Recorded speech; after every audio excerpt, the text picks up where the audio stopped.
우리 신앙은 어쩌니 저쩌니 해도 믿음을 빼고는 생각할 수가 없습니다. 그런데요, 믿음은 심리적인 현상이 아닙니다. 또 어느 날 갑자기 생기는 것도 아닙니다. 믿습니다 하고 아무리 용쓴다 해서 믿기는 것도 아닙니다. 그냥 믿겨야 합니다. 나름대로 수많은 경험이 있어야 합니다. 그것에 대한 결과치가 믿음으로 나타납니다. 예를 들자면요, 우리는 내일 아침에 동편에서 태양이 떠오를 줄로 믿습니다. 그거 같아요. 그런데 어떻게 동편에서 태양이 떠오를까요? 어떻게 우리는 그것을 믿을 수 있을까요? 서편에서 뜰 수도 있는 거 아니겠어요? 아침마다 동편으로 떠오르는 태양을 수없이 봐서 그런 겁니다. 그 때문에 내일도 태양이 그렇게 떠오르라고 믿습니다. 믿음은 그런 거예요. 자신의 삶에서 하나님께서 어떻게 나타나셨는지 그러한 수많은 경험이 있어야 합니다. 그러한 경험이 지금 눈앞에 벌어진 어떤 일을 가늠하게 하고 믿게 하는 것입니다. 다윗과 골리앗이 1대1로 전투를 벌였습니다. 다윗은 돌멩이 하나로 골리앗을 물리칩니다. 사무엘상 17장 48절 49절은 이렇게 전합니다. 블레셋 사람이 일어나 다윗에게로 마주 가까이 올 때에 다윗이 블레셋 사람에게로 마주 그 항우를 향하여 빨리 달리며 손을 주머니에 넣어 돌을 취하여 물매로 던져 블레셋 사람의 이마를 치매 돌이 그 이마에 박히니 땅에 엎드러지니라. 이 짧은 문장이지만은 그 긴박한 관계를 잘 표현하고 있습니다. 물매는 우리말로는 무린매라고도 합니다. 잔돌을 줄에 걸고 줄 양끝을 잡아 돌리다가 한쪽 끝을 딱 놓는 순간 그렇게 해서 돌멩이를 멀리 날리는 팔매를 말합니다. 그리고 이렇게 돌리면서 원심력을 한껏 높입니다. 그래서 구심력으로 버티다가 한쪽 줄 끝을 탁 놔버리니까 그냥 그 힘으로 인해서 탁 날아가는 거죠. 돌멩이가 총알처럼 날아가 골리앗의 이마에 박혔습니다. 실제로 물리적인 위력이 상당합니다. 한두 번 해본 솜씨가 아니었습니다. 양을 칠 때 그런 일이 많았습니다. 상대가 곰에서 곰 같은 사람으로 바뀌었을 뿐입니다. 이스라엘과 블레셋 사이에 접전이 벌어졌습니다. 서로가 상대의 심기를 건드릴 수밖에 없습니다. 가장 쉬운 방법이 뭡니까? 상대의 신앙의 대상을 모욕하는 일입니다. 우리가 그러지 않습니까? 한 사람이 절에 다니고 한 사람이 교회 다니고 막 예수님 욕하면 분이 부르르 나고 부처님 욕하면 안 그럽니까? 아무튼 그랬어요. 골리앗이 하나님을 모욕했던 모양입니다. 사무엘상 17장 45절입니다. 다윗이 블레셋 사람에게 이르되 너는 칼과 창과 단창으로 내게 오거니와 나는 만군의 여호와의 이름 곧 내가 모욕하는 이스라엘 군대의 하나님의 이름으로 내게 가노라. 누가 뭐라 해도 지금 다윗이 하는 말에는 믿음이 있어 보입니다. 좋게 봐서 멋있습니다. 우리는 이런 일을 접하면 마치 내가 다윗이나 되는 양 그 믿음이 내 믿음인 것처럼 하고 싶습니다. 다윗이 얼마나 믿음 있는 사람인가 하고 생각합니다. 어느 단면만 봅니다. 어떻게 그런 믿음이 가능한가? 그 과정은 잘 생각하지 않습니다. 믿음은요, 어느 날 뚝딱 하고 생기는 것이 아닙니다. 지난 삶에서 믿음의 경험이 충분히 쌓여야 해요. 그것이 믿음의 토대를 이룹니다. 나아가 하나님을 자기 삶에서 현실적인 존재로 받아들입니다. 이것이 인생에 이러저러한 일이 있는 이유입니다. 다윗은 양을 쳤습니다. 큰형 엘리압부터 3명은 사울을 따라 싸움에 나갔습니다. 8 아들 중 막내 다윗이 양을 쳤습니다. 사무엘상 17장 14절에서 16절을 보면요. 다윗은 말제라 장성한 3인은 사울을 쫓았고 다윗은 사울에게로 왕래하며 베들레헴에서 그 아비의 양을 칠 때에 그렇게 이야기를 진행합니다. 다윗이 그러니까 양을 치다 형한테 왔다 갔다 사울에게로 왔다 갔다 하면서 그 상황을 알고 있었다 이 얘기입니다. 그 앞서 사무엘 16장에 이런 이야기가 나옵니다. 여호와의 신이 사울에게서 떠났습니다. 그 자리에 악신이 들어갔다고 합니다. 사울의 신하가 사울에게 음악 치료를 권했습니다. 다윗이 거기에 뽑혀 궁중에 들어가는 일이 있었습니다. 항상 있었던 건 아니고 좌우지가 왔다 갔다 했었다. 또 그 나라가 뭐 그렇게 크지도 않아요. 다윗은 수금을 타서 사울을 편하게 해주었다고 합니다. 왕래가 있었습니다. 상황을 알고 있었습니다. 전쟁은 지지부진했습니다. 블레셋 사람이 40일을 조석으로 나와서 몸을 나타냈다 그랬습니다. 시간을 끌면 끌수록 사울 편이 불리합니다. 군사가 흩어질 수도 있습니다. 사울의 군사는 그 앞에서 쩔쩔 맸습니다. 난감한 쪽은 사울입니다. 골리앗을 물리친 사람에게 이제 경품, 상품을 걸었습니다. 많은 재물을 주고 자기 딸도 주겠다 그랬습니다. 욕심이 나면 뭐해요? 이길 수가 없는데 아무도 나서지 않았습니다. 다윗이 나섰습니다. 다윗에게는요 그런 전쟁이 그냥 전쟁이 아니었습니다. 하나님의 전쟁으로 보였습니다. 그리고 정말로 아무것도 아니었습니다. 그냥 곰 같은 놈이 나와서 어쩌고 저쩌고 할 뿐이었어요. 이런 과정은 보통 사람의 눈에는 보이지 않습니다. 그도 그럴 것이 하나님의 시야에서 성경을 썼기 때문에 그래요. 하나님께서는 판을 다 알고 계십니다. 그 자리에 다윗을 투입하신 거지요. 그 전에 다윗이 좋게 보이게 했습니다. 악신이 어쩌고 하면서 궁전을 드나들면서 사울과 안면이 있게도 했습니다. 다윗은 양을 치는 목동이었어요. 조금 낫다 싶은 형 셋은 사울의 군사였습니다. 골리앗을 죽이려면요 장형 엘리압이든 차형 아비나답이든 아니면 셋째형 삼마든 그래야 했습니다. 다윗은 그 과정을 어느 정도 알고 있었습니다. 하나님께서 어떻게 하시겠다 싶었습니다. 왜냐? 자기 삶이 그랬거든요. 통찰력이었습니다. 골리앗이 죽었습니다. 창이나 단창이나 칼이 아니었습니다. 양치기 목동이 던지는 돌멩이가 그 이마에 꽂혔습니다. 한두 번 해본 솜씨가 아니었습니다. 다윗에게 골리앗은 양이나 움키려는 그냥 큰 곰이었습니다. 다윗이 처음부터 골리앗을 죽이겠다고 물매에 돌멩이를 걸어 던지는 연습을 하지는 않았을 것입니다. 그냥 자기 일을 했어요. 그 일이 골리앗을 죽였습니다. 그리고는 백성의 마음을 샀습니다. 사울 이후에 왕의 자리에 오르는 밑거름이었습니다. 알고 그랬겠느냐 이 말이에요. 그냥 자기 일을 했다는 거예요. 사람이 자기 삶에서 하나님을 인식합니다. 그러면 자기 삶이 그냥 삶으로 보이지 않습니다. 하나님께서 어떻게 하시려는가 하는 기대가 생깁니다. 사람이 보통요, 이 기억하고 판단하고 생각하는 뇌를 자기라 생각해요. 뇌는요, 상당히 게으릅니다. 똑같은 일을 하기 싫어합니다. 뇌에는요, 예상과 기대라는 인간이 가지는 특별한 기능이 있습니다. 무슨 일을 하기에 앞서 시뮬레이션을 거칩니다. 머릿속으로 실제 사건을 진행하는 것처럼 한번 해보는 거예요. 예를 들자면은 배를 운전하고 군내를 간다 그러면 미리 가봐요. 이걸 시뮬레이션이라 그래요. 그러면은 물고기를 바다에서 기른다 그럽시다. 그럼 물고기를 기르면은 구체적이든 구체적이지 않든 이것이 어떻게 될 것이라고 해봐요. 그걸 시뮬레이션이라 그래요.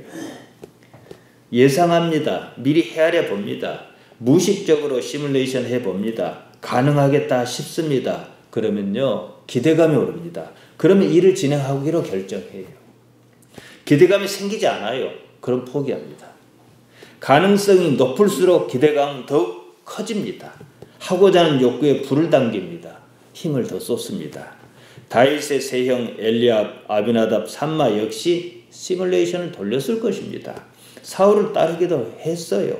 양을 치는 일보다 그 편이 훨씬 더 낫다. 출세에 도움을 주겠다. 그랬을 것입니다. 시뮬레이션에 따른 판단입니다. 그런데 어쩝니까? 골리앗은 시뮬레이션에 없었다는 사실입니다. 우리 뇌의 작동을 보면 대부분의 뇌의 예측은 맞습니다. 삶에서 겪는 사소한 부분에는 필요합니다. 생존에 필요한 일상적인 경우가 대부분 그래요. 결정적일 때는 아니라는 거예요. 단기 시뮬레이션은 맞아요. 그러나 장기는 안 맞습니다. 다윗에게는 장기 시뮬레이션이 없었습니다. 열심히 양을 치다 보니 임금의 자리에 오를 것이다. 그런 상상은 가능하지 않습니다. 임금 자리까지는 아니더라도 그 비슷한 자리에 가려면 사울 옆에 가야 하는 거예요. 골리앗을 잡자고 물매에 돌을 걸어 던지지도 않았습니다. 양을 지키기 위해서 한 일이 골리앗을 잡게 했다는 거예요. 여러분 이것을 이해하셔야 해요. 그래야 삶이 보다 윤택하고 행복합니다. 형과 마찬가지로 골리앗의 등장은요, 시뮬레이션에 없는 일입니다. 하지만 상황이 닥쳤을 때는 감이 와요. 곰이나 하등 다를 것이 없다는 느낌이거든요. 그럼 어떻게 생각하겠어? 아, 하나님께서 이러시려고 나를 양치게 하셨구나. 이게 알거든요. 그제 가서 아는 거예요. 하나님께서 이 자리에 세우게 하시려고 이렇게 고난을 주셨구나. 그제 가서 아는 거예요. 하나님께서 설교자로 세우시기 위해서 그렇게 하셨구나. 아는 거예요. 그런데 나는 어떠한 사람이 돼야지 그 된 사람 얘기 갖고 하는 거예요. 보통 사람은 거의 대부분 그렇게 안 됩니다. 오랜 세월 자동차를 운전하지 않았습니까?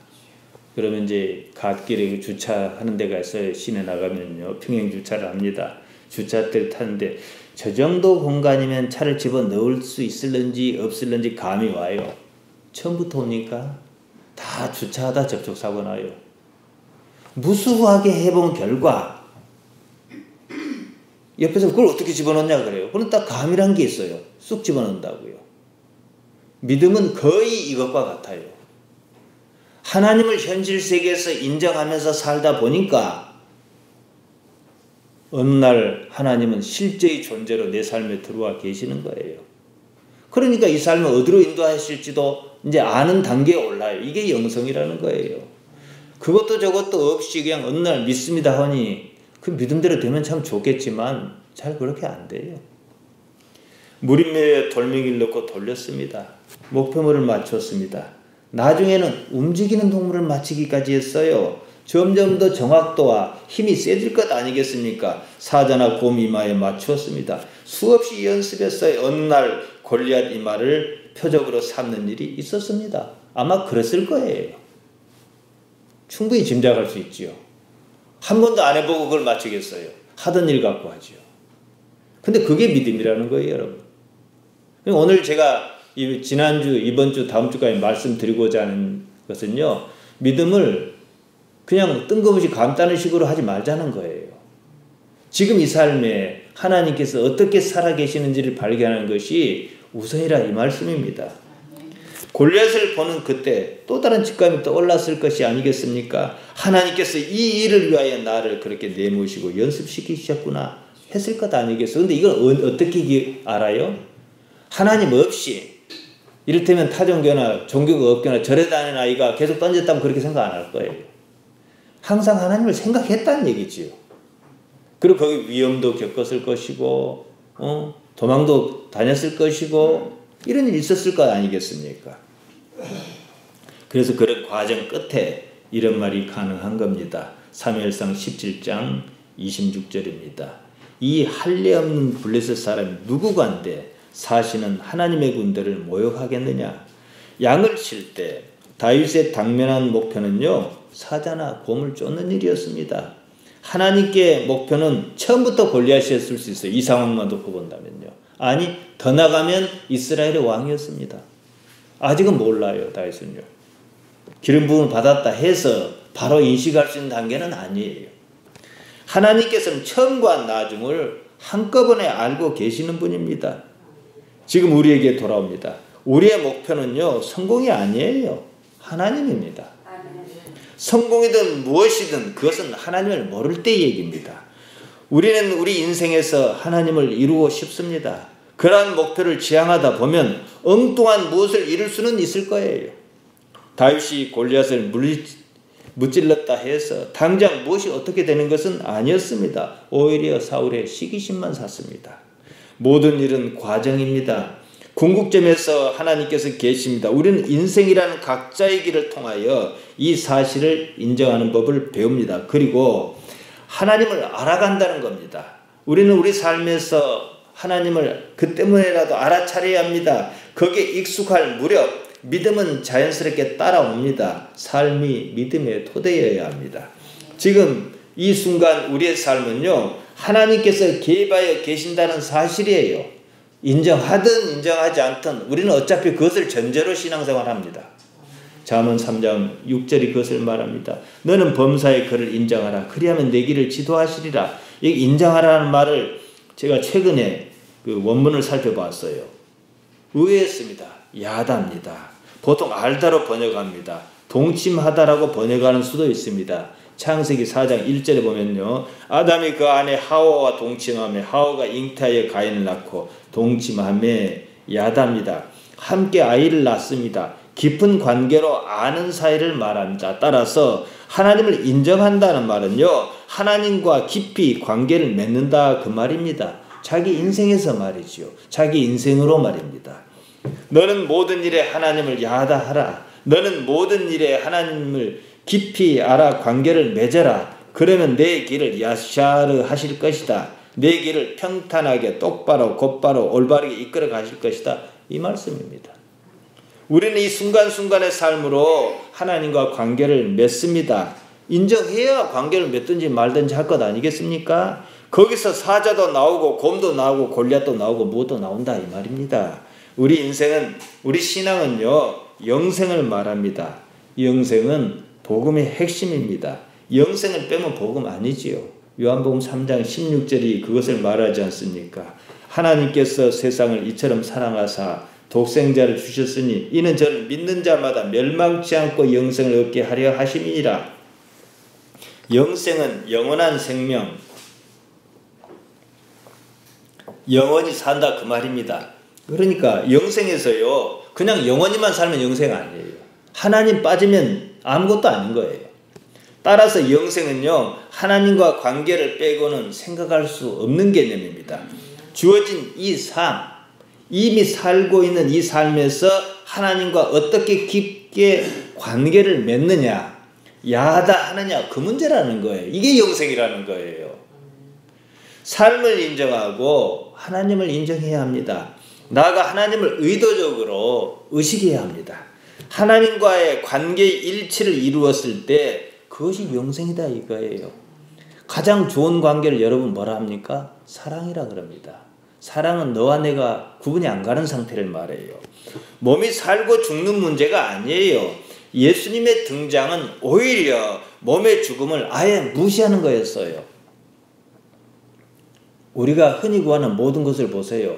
불편한 느끼든지 모든 것, 몸이 없으면 아무런 의미가 없는 거예요. 그러면 무엇이 남습니까? 하나님 아니십니까? 그러니까 몸이 있을 때 그것을 알아라는 거예요. 그래서 영생은 죽거든 하는 게 아니에요. 지금 하는 거죠. 다윗은 지금을 살았습니다. 다윗의 삶에서 지금 이 순간은 모든 것이었습니다. 양을 칠 때는 양치는 일이, 무림매에 돌멩이를 넣고 돌리는 그 일이, 사자나 곰을 물리칠 때는 또 그런 일이 모든 거였어요. 실제였습니다. 그 말입니다. 살아있었다 그 말이에요. 그러한 삶의 이해, 자기 삶에 대한 그런 태도가 자연스럽게 하나님의 역사를 알아차리게 합니다. 하나님을 의식하면서 인정하면서 이 삶을 살아내는 거예요. 그러던 어느 날 골리앗을 물리치는 일이 있었을 뿐이에요. 골리앗이 있는 자리에다가 덩치가 거의 3m만 안 합니까? 거기다 곰만 딱 갖다 놓으면 될 일이에요. 아무런 문제 없어요. 조금만 눈을 크게 뜨고 봅시다. 사람이 몇십 년을 살던 인생이라는 긴 시간이 있습니다. 모두 보면요, 지금과 지금의 연속으로 이루어져 있습니다. 우리는 언제 지금이라고 하는 이 순간 위에 존재합니다. 삶은 곧 지금이에요. 다른 시간, 과거나 미래가 아닙니다. 우리는요, 과거에 살지도 않고요, 미래에 살지도 않습니다. 삶의 자리는 언제나 지금이에요. 지나간 지금을 과거랍니다. 오지 않은 지금을 미래랍니다. 과거나 미래는요, 이 머릿속에만 존재하는 개념이에요. 현실 개념이 아닙니다. 실제하지 않아요. 필요에 따라 편의상 그렇게 이름을 붙였을 뿐입니다. 존재라는 말은 영원한 지금을 가리킵니다. 그럼에도 많은 사람이 존재의 순간을 무시합니다. 자기 판단에, 자기 생각에 더 나을 것이다, 앞으로는 더 나을 것이다 시뮬레이션을 해보고 거기다가 맞춰 살아요. 혼이 거기가 있어요. 여기 있지 않고. 그럼 죽은 거예요. 존재에게 생존의 시간이 없는 거지요. 보통 사람의 마음은요, 언제나 과거나 미래에 가 있습니다. 나이를 먹을수록 이 현상이 좀 심합니다. 나중에는 모든 삶을 거기 쏟고 삽니다. 살아있어도 죽은 거예요. 이를테면은 치매에 걸린 노인이 있다 그럽시다. 그러면 옛날에 서운에 떴던 감정만 있다 그러면 꼭 그것만 갖고 살아요. 그건 현실이 아니거든요. 그때 그랬을지라고 말이에요. 그것과 같다는 거지요. 과거든 미래든 그것은요, 현실적인 일이 아닙니다. 실체가 없습니다. 그 때문에 우리가 거기 기대는 순간, 내 존재를 거기에 의지하는 순간, 나라고 하는 실체는요, 숨만 쉬었지 없는 것이나 다를 게 없다 이거예요. 살아있어도 죽은 것입니다. 존재의 의미를 잃었기 때문입니다. 죽었다는 말이에요. 나라고 하는 의미는 그 자체가 존재를 나타내는 것이기 때문에 그렇습니다. 존재는 언제나 지금 이 순간에만 가능합니다. 현재를 나타내는 존재가 사라진다면 당연히 과거도 미래도 없지요. 나는 본디 현재적 존재입니다. 하나님께서 그러하시디 말이에요. 지금이라고 하는 시간을 바탕으로 존재한다. 현존재다. 그 말이에요. 하나님께서는 언제나 지금이라고 하는 시점에 계십니다. 하나님께서 살아 계신다 하는 말이 바로 그 뜻입니다. 실제로 우리가 아는 유일한 것은 지금 여기밖에는 없습니다. 집에 무슨 일이 있는지, 서울에 무슨 일이 있는지 모릅니다. 가봐야 알아요. 항상 내 몸이 있는 그 자리예요. 그것이 진리입니다. 여러분은 지금 여기 말고 다른 아는 것이 있습니까? 없어요. 그것은 상상이죠. 상상은 말 그대로 있지도 않은 상황에 대한 예상입니다. 비실제요, 거짓입니다. 우리가 지금 여기가 아닌 다른 시각과 장소에 있는 것을 추측할 때 그것은 일단 추측이지 사실은 아니에요. 꿈을 꾸고 있는 것과 전혀 다르지 않습니다. 비현실적인 일입니다. 이야기가 아무리 그럴듯해도요, 현실이 아니듯이 말이에요. 참이 아닙니다. 진리가 뭡니까? 알레데이아 참입니다. 그러므로 지금 여기 외에는 참이 아닙니다. 거기서 벗어나 있으면요, 적어도 진리를 외면하는 것입니다. 진리가 뭡니까? 거짓이 않은 것. 그것이 뭡니까? 실제로 존재하는 것. 사실을 말합니다. 우리가 사실로 인식할 수 있는 유일한 순간은 바로 지금 여기뿐입니다. 이 말을 여러분께서 이해하실 수 있어야 해요. 그러므로 지금, 그리고 여기가 진리예요. 길이요 진리요 생명이신 예수님께서는 우리에게 그것을 구체적으로 드러내 주셨습니다.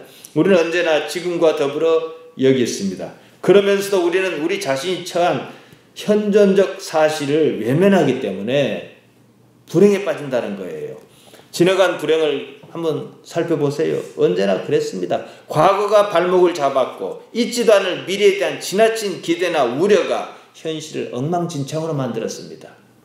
하나님께서는 어디에나 계시기 때문에 지금 여기란 말을 구태여 쓸 필요가 없어요. 지금 우리로서는 그것이 바로 하나님과 다른 점입니다. 왜냐? 몸에 아직 속해 있으니까요. 우리가 이 몸을 초월해서 순수한 의식 상태에 있는 순간 우리는 하나님께서 그러하시듯 우리 또한 그러한 상태에 있을 것입니다. 시공간 개념에서 여기는 지금의 종속 개념입니다. 우리가 살아있다는 말은요, 지금의 상태를 가장 적절하게 드러냅니다. 지금을 지각하고 있다 그 말입니다. 따라서 우리는 살아있어야 합니다. 지금을 지각하는 삶이어야 한다 그 말입니다. 그것이 다른 말로 하면 깨어있다, 알아차린다 그 말입니다. 지금에 대한 존재성 인식은 곧 영혼으로 들어가는 관문입니다. 우리는 지금 하나님의 살아계심을 알아차림으로 하나님과 관계를 맺으려 합니다. 하나님과 깊은 관계로 영혼의 세계를 들여다보겠다 이 말입니다. 우리의 참다운 삶은요, 언제나 지금의 삶입니다. 여러분이 지금 예배당이 있지 않습니까? 이 사실은요, 하나님께서 천지를 창조하신 일만큼이나 동일한 가치를 지닙니다. 무엇을 위하여 무엇 때문에 여기 있는가 하는 건 두 번째 문제예요.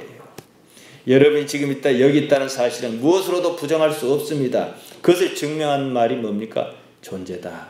여기 계시면서 그냥 이 의식이 저기 집에 가 있거나 들에 가 있으면 죽은 거라 이 말이에요. 자꾸 이걸 살려내야 한다 이거지요. 뭐 존재한 무슨 거창한 말 같지만요, 별말 아닙니다. 현실에 실제로 있다 그 뜻입니다. 우리말로 하면 뭡니까? 살아있다 이 뜻이에요. 문제는 실제로 그러한 현실을 현존재인 것을 인정하느냐, 의식적으로 자기 자신을 존재의 자리에 돌려놓으려 하느냐, 이 문제라는 거예요. 이건 의식이 필요합니다. 사실은 사실인데 단지 마음이 그것을 받아들이지 않는 경우가 있어요. 불행이 거기서 생겨납니다. 우리는 습관적으로 그렇게 삽니다. 몸은 지금 여기 있는데 마음이 다른 시각, 다른 장소에 있습니다. 그 순간만큼은 말만 살아있는 것이지 사실은 죽은 겁니다.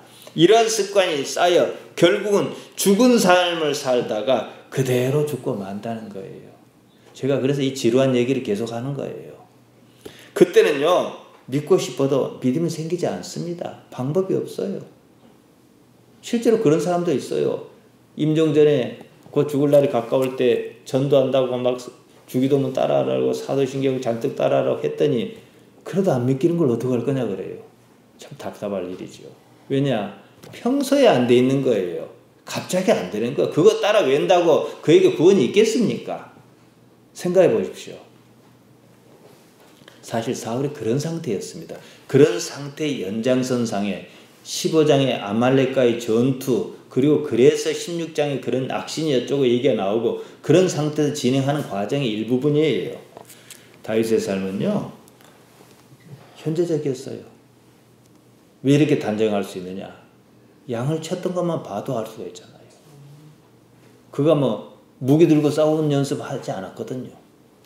다윗의 영성은 현재적 삶을 바탕으로 했다 그거예요. 그러면 우리도 그게 가능하지 않습니까?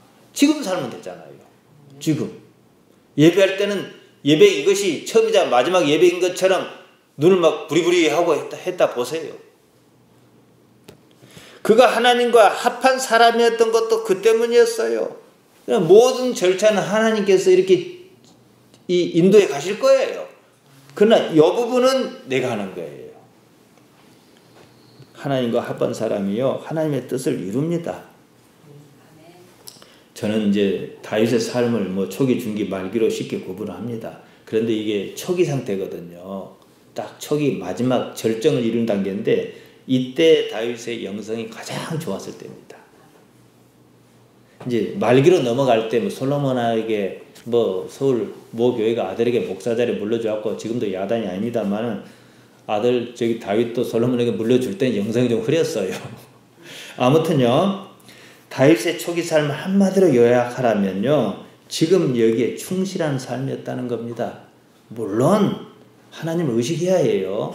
의식해야 이 하나님과 지금 여기라고 하는 전혀 어울릴 것 같지 않은 이 두 개념이 딱 맞아떨어져야 해요.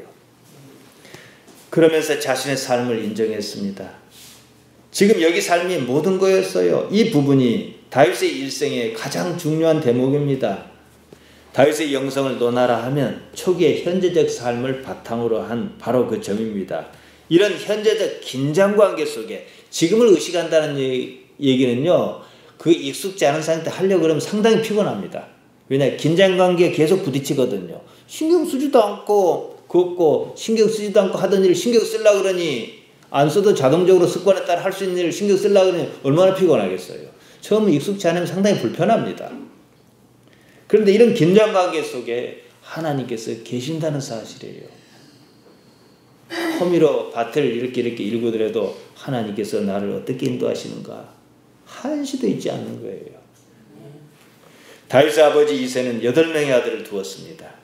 장성한 세 아들 엘리압, 아비나답, 삼마는 이스라엘 임금 사울을 따랐습니다. 당시 사회에서 전쟁은 어쨌든 임금 몫입니다. 형제가 전쟁에 참여했다는 것은 아무래도 어떤 계산, 아까 말씀드렸습니다. 시뮬레이션이 있었기 때문에 그런 거 아니겠습니까? 또 이런 것은 출세의 어떻게 잘 잡으면 출세의 기회일 수도 있고요. 이새가 다윗에게 형 면회를 다녀오도록 할 때 그냥 보내지 않았다는 사실이 그것을 짐작하게 합니다. 17절 18절에 보면 이렇게 나옵니다. 이새가 그 아들 다윗에게 이르되 내 형을 위하여 이 볶은 곡식 한 에바와 이 떡 10덩이를 가지고 진으로 속히 가서 내 형에게 주고 이 치즈 10덩이를 가져다가 천부장에게 주고 내 형의 안부를 살피고 증표를 가져오라 그랬습니다. 왜 치즈를 갖다가 천부장에게 주라 했겠어요? 잘 보이게 하려고 그랬겠죠. 세 아들은 장남, 차남, 삼남이었습니다. 집안의 기둥 모두가 전장에 나가 있습니다. 부모라면 다 그렇습니다. 다른 목적이 아니라면 아들을 전쟁에 보내고 싶은 사람은 없습니다. 대개 막내는 집안에서 귀염을 독차지하는 법인데 이 분위기로 봐서 이 집은 좀 그렇지 않은 것 같아요. 미켈란젤로라는 조각가가 다윗을 아주 잘생긴 미소년으로 조각했습니다. 실제 그렇게는 아니라고 그래요. 귀한 아들 같았으면 그래도 전쟁 중인데 아버지가 어떻게 아들에게 형 며느리 다녀오라 시킬 수가 있었겠네요. 물론 그 당시 전쟁하고 지금 전쟁 좀 다른 면이 좀 있습니다. 아무튼요. 아버지 이새가 다윗을 어떻게 여겼는지는 짐작할 수 있습니다. 이새는 다윗에게 며느리를 다녀왔다는 증표를 가져오라 그랬어요. 다윗을 믿지 못했기 때문이라기 보기는 어렵겠지만 아무튼 다윗을 어떻게 여겼는가 그 정도만은 짐작할 수 있습니다. 장형 엘리압이 다윗에게 하는 말로 보아 다윗이 집안에서 어떤 존재인지 짐작할 수 있습니다. 며느리 동생을 반가워하기는커녕 오히려 막 화를 내고 야단을 쳤습니다. 동생을 동생으로 얘기했다면 상황이 어쨌든 자기가 보기에 철없는 말을 했다 할지라도 그렇게 말할 수 있는 건 아니에요. 일단 반가워해야 하잖아요. 그래도 다윗은 맞서지 않았습니다. 상황을 마다하지 않았습니다. 설명했을 뿐입니다. 현실에 대한 저항은 아니었습니다. 현실을 적극적으로 받아들였습니다. 양을 칠 때도 그랬고 지금도 그렇습니다. 그것이 지금 자기에게 닥친 일이었기 때문이었습니다. 상황을 살펴보면요. 다윗은 언제나 지금 자기가 할 일만 하고 있었어요. 그 일에는 상당히 진지했잖아요. 그 이상은 나가지 않았습니다. 두뇌의 시뮬레이션이 어찌 없었겠습니까? 많은 적어도 그것을 길게 보는 쪽으로는 쫓아가지 않았다는 얘기지요. 다윗이 영을 면회하려고 전장에 도착했습니다. 이스라엘과 블레셋이 항우를 벌리고 서로 대치했습니다. 무려 40일 동안이었습니다. 상대 장수는 블레셋의 장수는 가드 사람 골리앗이었습니다. 사울 진영에서는 어떻게 해볼 도리가 없는 거예요. 1대1로 와서 싸우자 그러는데 방법이 없었어요. 골리앗은 아주 거구였습니다. 6규빗 한 뼘, 키가 그랬다고 합니다. 한 규빗이 팔꿈치 길이 정도 되니까 45cm 정도 조금 넘습니다만은 그걸 환산해 보면 골리앗의 신장 2m 93cm쯤 됐어요. 그러니까 거의 3m에 가깝습니다. 게다가 머리에는 노스로 만든 투구를 썼습니다. 몸에는 물고기 비늘 모양 어린갑을 걸쳤습니다. 그 무게만 57kg이나 달했습니다. 다리에 놋 견갑을 달아 온몸이 바늘 하나 들어갈 데가 없을 정도로 중무장한 상태였습니다. 지금처럼 총 있는 시대도 아니었습니다. 자리야 화살이나 창이나 그런 거였습니다. 상처를 낼 수 있는 데는 얼굴밖에 없었습니다. 골리앗이 지닌 놋 단창만 해도 창날만도 7kg이나 나갔다고 합니다. 어떻게 이런 자세한 정보가 나왔는지는 참 신기하긴 합니다. 아무튼요, 골리앗이 쉽게 쓰러질 상대가 아니라는 점 때문에 이렇게 자세하게 기록하지 않았는가 싶어요. 골리앗은 여유만만했습니다. 대치 상태를 유지하면서 이스라엘에게 겁을 주며 욕하며 약올렸습니다. 여러 사람이 싸울 것 없이 한 사람만 보내서 결판을 내자 그랬습니다. 사울로서는 어찌할 도리가 없었습니다. 골리앗의 덩치를 본 사울의 군사는 겁에 질려 도망하기에 바빴습니다. 생각도 못한 사울은 골리앗을 이기는 사람에게 많은 재물을 주겠다 했습니다. 자신의 딸도 주어 사위로 삼겠다 했습니다. 그것을 마다할 사람은 없었을 것입니다. 그런데 상대가 골리앗이라는 문제가 있어요. 나서는 사람이 없습니다. 대책이 서지 않았어요. 이러다가는 이쪽이 더 불리할 수밖에 없는 거예요. 그것을 노렸는지도 몰라요. 어쩔 수 없으니까 하겠다 그러니까 한번 해봐라. 거의 이 수준이지 않았나 싶어요. 상황을 처음 접한 다윗이 보기에는 참 이상한 전쟁도 있는 거예요. 군사 중 한 사람이 물어보니 이러저러 하다는 겁니다. 다윗이 보기에 골리앗이라는 사람 크기만 컸지 별것도 아닌데 자꾸 이런 얘기를 하는 거예요. 이 얘기가 사울의 귀에까지 들어갔습니다. 사울은 다윗을 딱 보고 아니다, 이건 할 수가 없다. 기가 찼지만 달리 방법도 없는 거예요.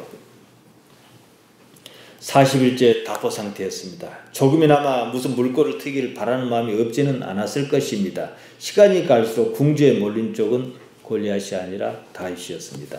사울로서는 조금이라도 묘수가 있었다면 다윗을 내보내는 바보 같은 짓은 하지 않았을 것입니다. 어쨌든 상황은 다윗과 골리앗이 마주 대하는 쪽으로 치달았습니다. 우리가 이 시점에 잠시 눈을 돌려봅시다. 사울의 시대가 아닌 지금 우리 시점에서 봅시다. 하나님께서 원하시는 바가 바로 그것이었어요. 아무도 감당할 수 없는 상대를 무너뜨리면 그냥 영웅이 되는 거예요. 하나님이 원한 건 이거였어요. 자, 수가 보이지 않습니까? 그런데 왜 우리 인생에는 수가 안 보이지요? 저는 이 문제에 더 관심이 많습니다. 하나님께서 하시는 일은 되게 이런 방식입니다. 그렇게 할 수밖에 없도록 상황을 이끌어 가셔요. 선택의 여지가 없습니다. 일이 아주 자연스럽게 일어납니다. 상황 자체로서는 그 하나의 상황 갖고는 설명할 수가 없겠지만 그렇게 이르기까지나 무리나 억지가 없습니다. 말씀드린 대로 다윗이 재물과 임금의 사위자리가 탐나서 골리앗과 싸우겠다 하지 않았어요. 그냥 닥친 현실이었고 할만해서 그런 거예요. 곰이나 골리앗이나 그랬습니다. 자기 앞에 어떤 일이 놓였습니다. 하나님의 계획이었습니다. 그것을 설명하는 말이 하나님의 나라 바실레이아 투 데우다 이겁니다. 다른 말로 천국이지요. 그 말은 삶의 모든 환경이 하나님의 통치 주권 아래 있다 이거예요. 이 상황에서 보세요. 다윗이 하나님의 이름을 언급하고 또 사울이 하나님의 이름 또 언급하긴 해요. 그러나 하나님께서 직접 등장하시지는 않잖아요. 우리하고 똑같은 상황이에요. 어떻게 보면요.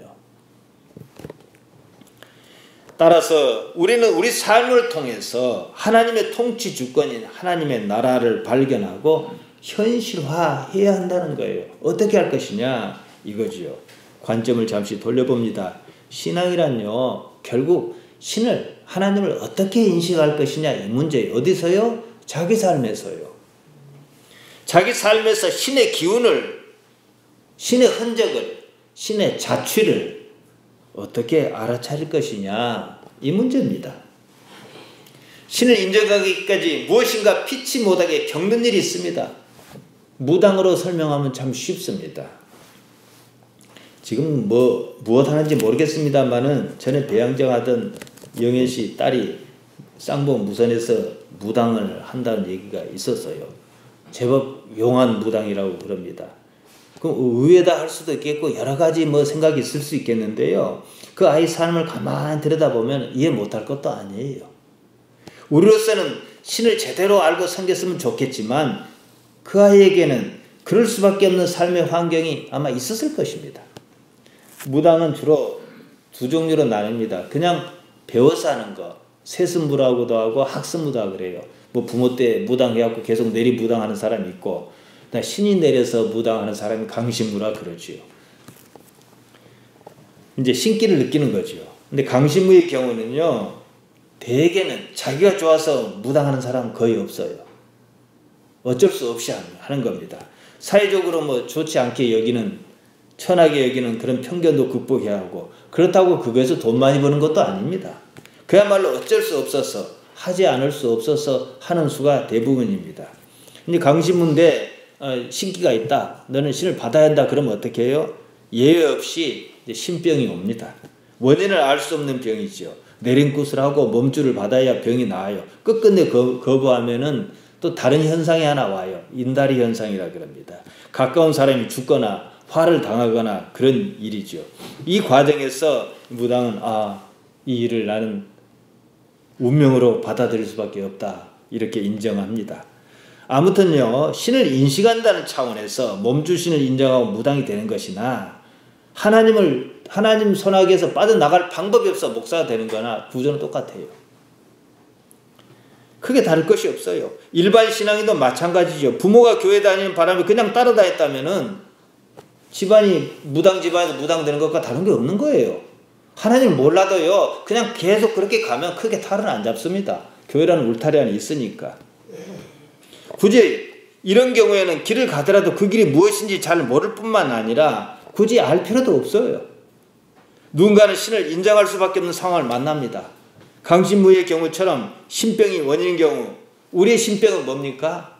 뭐 직접 병일 수도 있고 일이 꼬일 수도 있고 돈 문제일 수도 있고 뭐 이런 거예요. 이를테면은 우리 기독신앙은 다른 여러 요인이 있습니다. 그것이 좀 다릅니다. 그래서 무당이든 목사든 아니면 교인이든 보다 신령스러운 신앙이든 그런다는 거예요. 신령스럽다는 것이 뭐예요? 신기가 있다 이 말이에요. 우리는 성령의 끼가 있어야 하는 거죠. 거기에 붙잡혀서 여기 와 있기를 우리는 오히려 그걸 좋게 생각하지 않습니까? 신을 느끼지 못하는 신앙인도 없지는 않습니다. 세스무처럼 비록 신을 느끼지는 못하지만 가는 길이 맞으면요 탈은 안 납니다. 계속 그대로 가면 돼요. 자기 삶에서 신을 인정할 수밖에 없는 상황을 만나 신앙을 가진 경우에는요 이 신인식의 문제가 끊임없이 싸웁니다. 씨름해요. 그렇지 않은 사람이라 할지라도 깊이 생각해 보면 그 또한 마찬가지라는 사실을 발견합니다. 삶뿐만 아니라 죽음이 있기 때문이죠. 인생에 이해할 수 없는 여러 일이 있기 때문입니다. 그래서 신을 부정 못하는 거예요. 일단 신을 인정했다 그럽시다. 신은 언제나 정의롭고 공평해야 합니다. 하나님이죠. 이랬다 저랬다 할 수 없어요. 그것을 설명하는 말이 의예요. 요한복음 16장 9절이죠. 하나님께 가는 것이 의다. 제자 입장에서는 죽는 게 의다 이 뜻이에요. 말도 안 되는 게 의라 그러시는 거예요. 근데 그게 의라는 걸 나중에 발견하지요. 우리가 느끼는 현실은 아무튼 공평하지 않습니다. 의롭지 않습니다. 그 때문에 평안하지도 않습니다. 그렇게 여기는 자기 삶에서 하나님의 정의와 공평을 어떻게 발견할 것이냐 이런 문제입니다. 만일 신이 정의롭고 공평하다고 느낀다면 우리는 사는 것에 불만스럽지 않을 것입니다. 왜냐? 막 복 주시고 내 원하는 대로 되니까요. 신으로부터 정의와 공평을 만약 빼앗아 버린다면 더 이상 신은 있어야 할 의미가 없습니다. 그러니까 논리적으로 생각해 봅시다. 우리가 사는 것에 불만스러운 것은요 신이 없어서 아니면 신이 있어도 정의롭고 공평하지 않아서가 아닙니다. 신이 정의롭고 공평한 사실을 발견하지 못한 때문이에요. 그 때문에라도 우리는 하나님의 정의와 공평은 인정하고 시작해야 한다는 거예요. 우리가 우리 삶을 어떻게 느끼든지 간에 우리 삶의 바탕에는요 하나님의 정의와 공평이 흐르고 있습니다. 하박국의 고민이 여기 있었고 하박국의 고민 해소가 여기 있습니다. 이때 우리가 할 수 있는 유일한 일은 하나님께서 살아 계셔서 우리 삶에 개입하여 계시는 것을 인정하는 것밖에 없습니다. 아멘. 오히려 외통수 길이니까 오히려 쉬울 수도 있어요. 그렇게 인정하면 되니까. 그렇게 함으로 우리 삶이 정의롭고 공평하다는 사실을 발견해야 해요. 남보기는 뭐 그렇게 보일지라도 나만 행복하면 그만이에요. 하나님께서 나 돌보고 계시다는 사실만 알면 그만이에요. 우리는 우리 각자의 삶을 긍정하고 받아들여야 합니다. 십자가는 그것을 말합니다. 비록 그것이 우리 생각에는 좋지 않게 여길지라도 말이지요. 지금 이 삶에는 하나님께서 관계하에 계십니다. 이렇게들 말하면 여러분 아멘 해요. 그런데 어째서 그 삶에는 하나님께서 살아계시는 모습이 보이지 않을까요? 참 궁금합니다. 우리가 믿거나 말거나 하나님께서는 살아계십니다. 지금 여기 말이죠. 우리가 예수님을 믿는다고 할 때는 이미 그것을 전제로 했습니다. 그렇다면 하나님께서 살아계신 이 삶을 받아들여야 합니다. 그뿐이에요. 지금 여기 하나님께서 함께 계십니다. 어떻게 허투루 자기 삶을 대할 수가 있겠습니까? 어떻게 자기 생각에게 자기를 맡길 수가 있겠습니까? 그렇게 야물고 똑똑했다면 어째서 지금보다 더 잘 사는 삶을 살지 못한단 말입니까? 잠언 16장 9절을 말씀드리면서 마치려 합니다. 사람이 마음으로 자기 길을 계획한다 할지라도 그 걸음을 인도하신 자는 여호와시니라. 사람이 자기 길을 시뮬레이션 할 수는 있습니다. 막상 살아보면요 시뮬레이션과 다른 삶이 있어요. 믿을 것은 우리가 접하는 지금 여기밖에 없습니다. 지금 여기에 하나님을 인정, 야다, 깊은 관계로 알려고 해야 합니다. 그러다 보면요 골리앗 이마에 돌멩이를 내리꽂히는 일, 그런 일이 있기도 한다는 거예요. 그때 우리가 느끼는 감정이 무엇이겠습니까? 하나님께서 나와 함께 하시거나 그 기운을 느끼는 거예요. 다윗의 영성입니다.